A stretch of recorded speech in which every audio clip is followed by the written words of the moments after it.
దిగుతారా double bedroom లో? Okay ఉంటాము, దిగుతాము, ఉంటాము. మీరు నేను నాగార్జున కూలగొట్టిన కాలేజ్ ఏంది మేడం బడా బడా లోగులకు ఒక న్యాయము,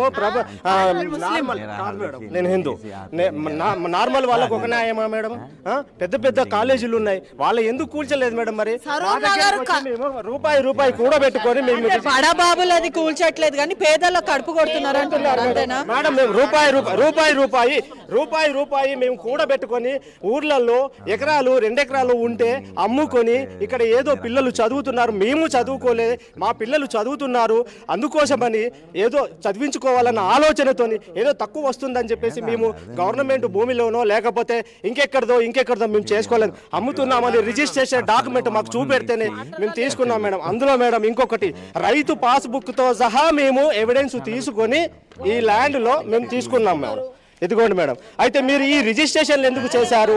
మరి ఈ కరెంట్ ఎందుకు ఇచ్చారు? మరి ఈ అధికారులు ఎందుకు పర్మిషన్ ఇచ్చారు ఆ రోజులలో రిజిస్ట్రేషన్ చేయడానికి? ఈ రోజు మీరు వచ్చి ఇవి మాది కాదు, మీ గత ప్రభుత్వాలు ఏం చేశాయి, ఇప్పుడు ఈ ప్రభుత్వం వచ్చి ఇది మాది కాదు, ఇది మేము చేయలేదు, దానికి రిజిస్ట్రేషన్ ఇవ్వడం ఎందుకు? కరెంటు, వాటర్ ఫెసిలిటీస్ పూర్తిగా ఎందుకని ఇంత ట్యాక్సులు కట్టించుకుంటున్నాడు? రిజిస్ట్రేషన్ చేయకపోతే మేము కొనటోళ్ళం కాదు కదమ్మా. మేము ఎక్కడి నుంచో ఉన్నాం అమ్మా, మేము ఎక్కడి నుంచో ఉన్నాం. నేను భర్త లేని దాన్ని, పొద్దున్న 6 గంటల నుంచి సాయంత్రం 8:30 దాకా నేను ఇళ్లలో పోయి గిన్నెలు కడుక్కుంటా, ఏదో రూపాయి సంపాదించుకుంటా, పిల్లలు ఇంత నుంచి ఇంత చేసుకుంటా, రూపాయి సంపాదించుకొని. ఎందుకంటే ఈ కరువు కాలంలో నా పిల్లలంటే బతికినాను, నా పిల్లలు బతకలేరు, ఏదో వాళ్ళకి ఇంత నీడ కావాలి అని చెప్పి ఏదో లోన్ అవి పెట్టుకొని రూపాయి కడుపు తినకుండా, కోటా బియ్యం తినుకుంటా, పచ్చడి వేసుకొని తినుకుంటా, రూపాయి కోట పెట్టుకొని నేను ఇల్లు కొనుక్కున్నాను.